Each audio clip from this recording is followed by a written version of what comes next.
Howdy, folks. Can't you hear me calling? Out of G.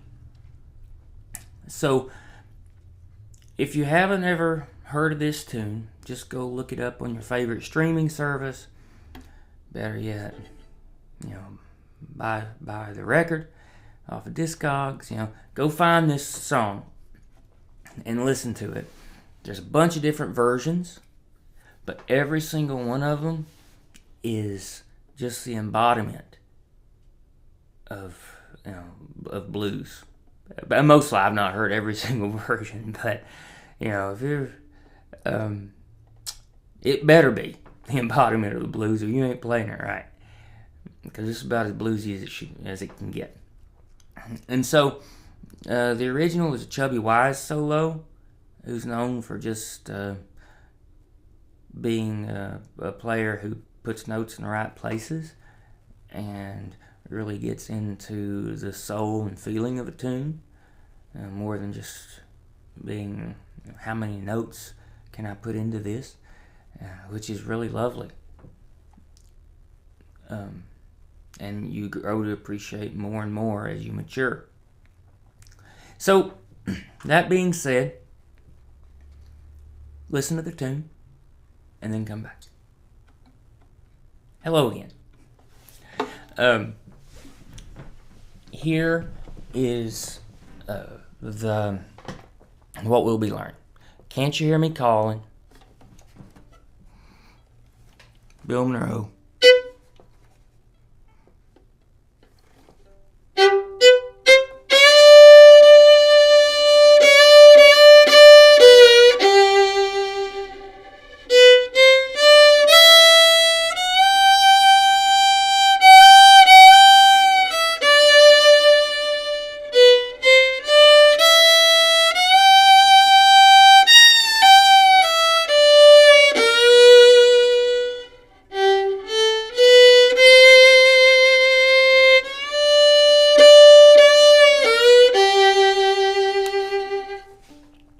There you go.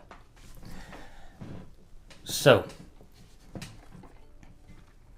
the kickoff, people do it different ways. I'll show you a couple, and then you can play around with it if you want.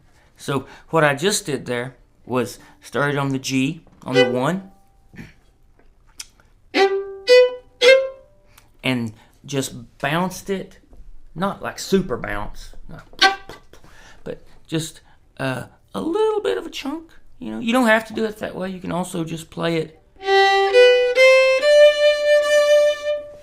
like that.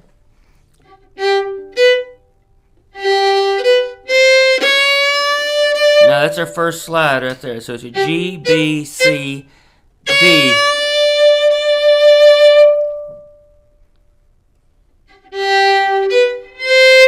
And you start pretty much, because remember on these slides, rule of thumb is you're going about a half step below and sliding up. So this is another place where just knowing practical things about scales and what notes and where can actually help you on the fiddle, because you know that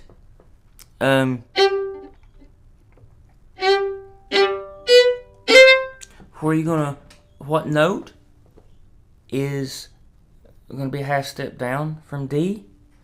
C sharp. And that's going to be, and this is a C note here, and so the C sharp is going to be a half step above C, and so you're going to put this finger down, pretty much touching this C to start the slide, because you want to start on around a C sharp and slide up that half step to D. And so, does it matter if if you can make the sound? Not really, but you will find that it helps the mind and it helps learning efficiency. It just helps to internalize that over months to years. Okay. So here we go again.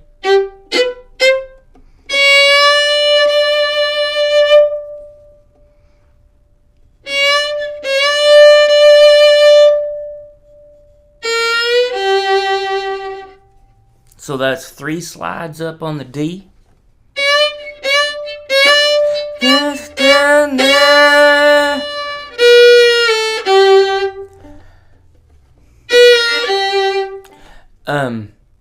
And then a slide back from the B. Now, if you're paying close attention, you'll notice I did it basically 2 different ways right there. And I slid back and played an open A. I went dun dun dun. That's fine too, you know. Or you can just slide it back and then play the G. Or you can slide that B back, okay, and then the same way, that same pattern that's used on this D note to catch that slide from C sharp, there's a half step back up into D. Just apply that to this string, to the G, and slide that one up as well. And what that gets is can't you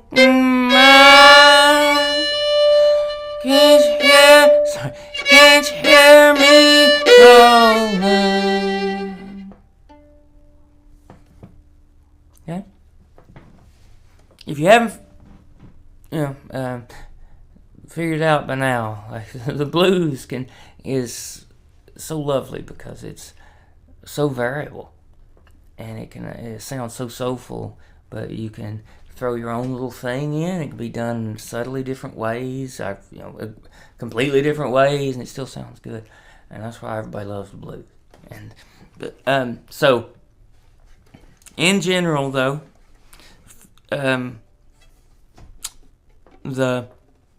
I'm showing you here can be used as it's very authentic, you know. So now let's go to that second phrase, and all it is a walk up. Okay? B, C, D.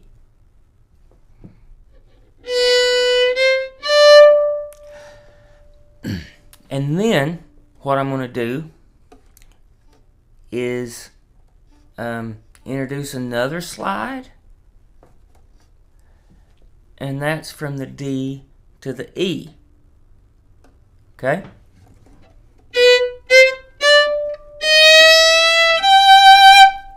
And then catch that G on the E string. Try doing it this way as well. Just go and then play just the open E and slide up into the G. Also works very well. But that's a way to add something else into your toolkit. Okay?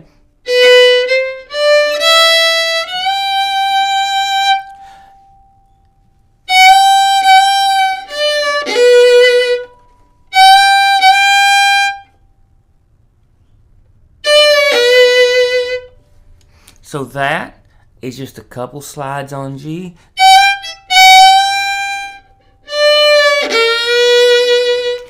A down slide on the D. And then catching an up slide to get to B. Okay? And that gets you ready to play the next sequence.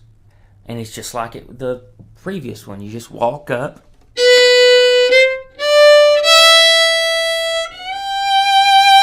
Same thing, some symmetry there. Here, it's nearly mandatory. Everybody. It's such a lovely lick that pretty much everybody incorporates this at this section, and that's to use your fourth finger here to slide through a B note kind of a half step down, and I'll show you like this.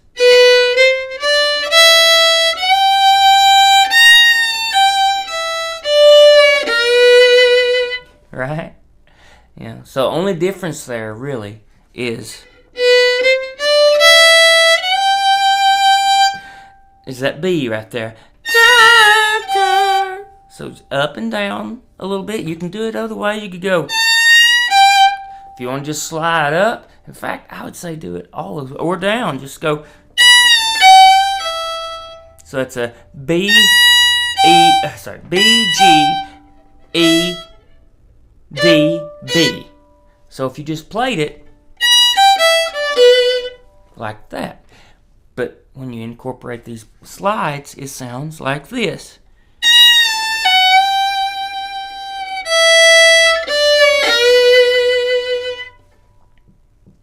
Okay.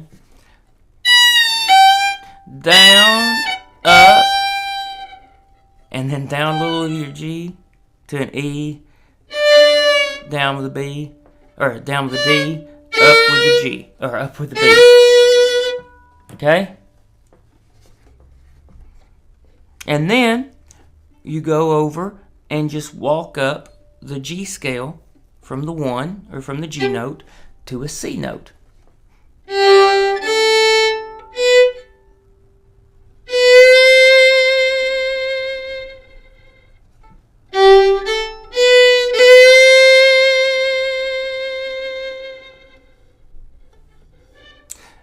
And you can even slide into that C if you want.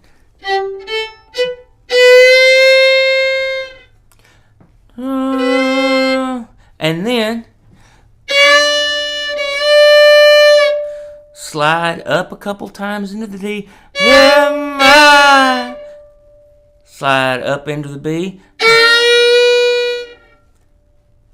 And end on that 1 on the G. So all together it sounds like this. Sorry, that's not what we did, but.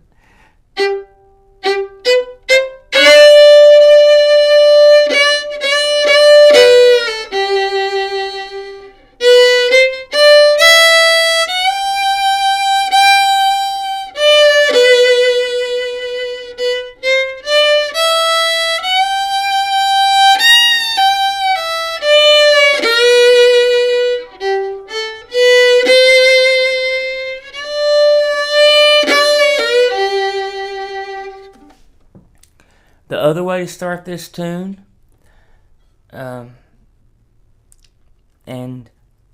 I'll introduce the term here. The word is chromatic. Maybe you've heard that term. And you'll find it has a really wonderful place in all styles of music, but especially in like bluesy, bluegrass sort of thing. So all that means is a particular kind of scale, and it's a different kind of scale than we've talked about. So the general G major scale is this, right? We got G, A, Do, Re, Mi, Fa, Sol, La, Ti, Do, right? 1, 2, 3, 4, 5, 6, 7, 8.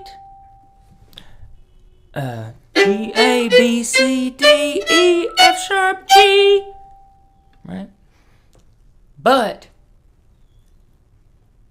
in learning a major scale, we talked about how there were whole steps between things and half steps between some notes.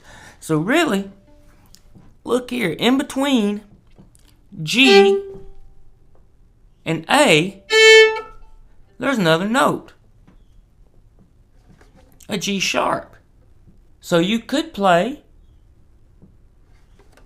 a scale like this.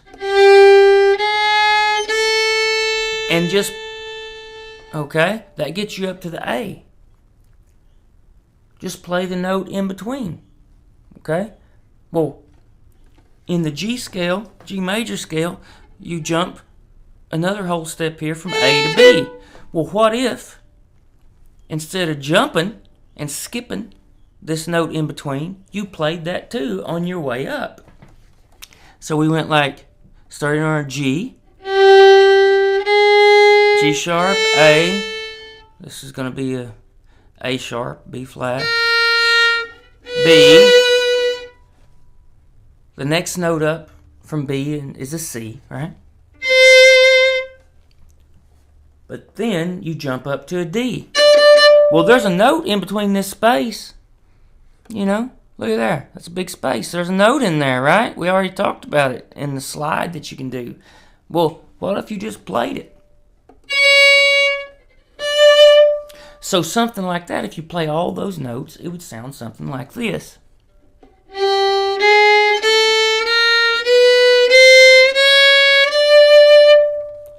Now that's a scale. It certainly isn't do, re, mi. It's something else.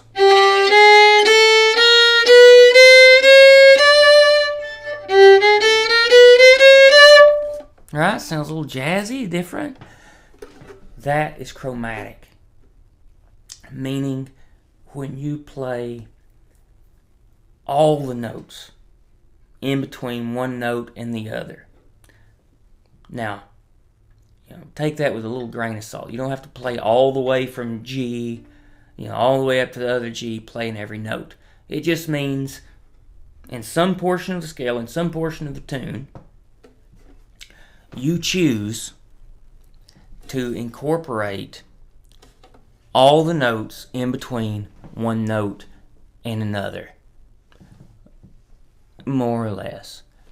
It can get a lot more complicated, I'm sure it can, but that's a great foundational start for what that means, okay? And I just say that because it's used all the time in bluegrass music and blues and jazz, everywhere, right? This chromatic scale. And here's a nice little introduction by just using the introduction, okay? We're using the kickoff. Watch this. So what we did before was G, B, C, D. But if you listen to the records and a lot of people play this, what they actually do is start on a B, the third note in the G scale, and play each note up to get to D. So like this. B, C, C sharp, D. And that is a small but truly chromatic lick.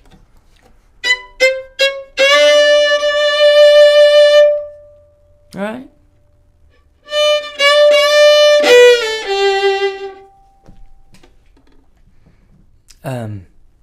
And so that's a kickoff that you can use here. The other thing you can do for this, and this is super authentic sounding, make you even sound more, more on top of the bluegrass thing, is to double up that fourth like we talked about on KD, not double, sorry, but play a double stop. Play the D and the G together. Watch this. Combine that with a chromatic lick.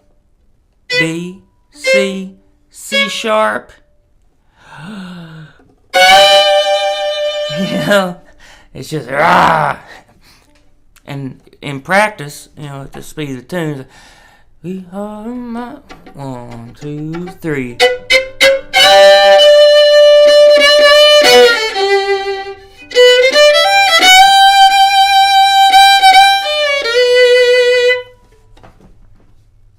Like that.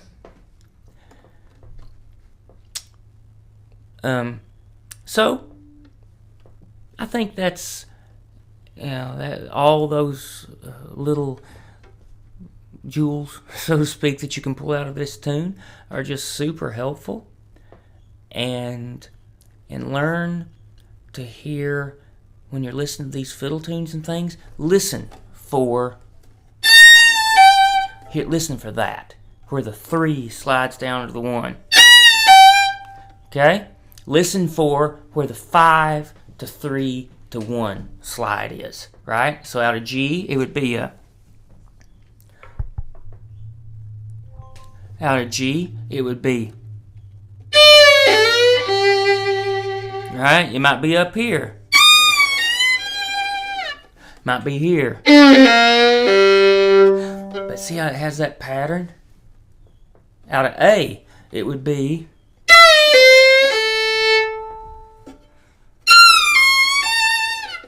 you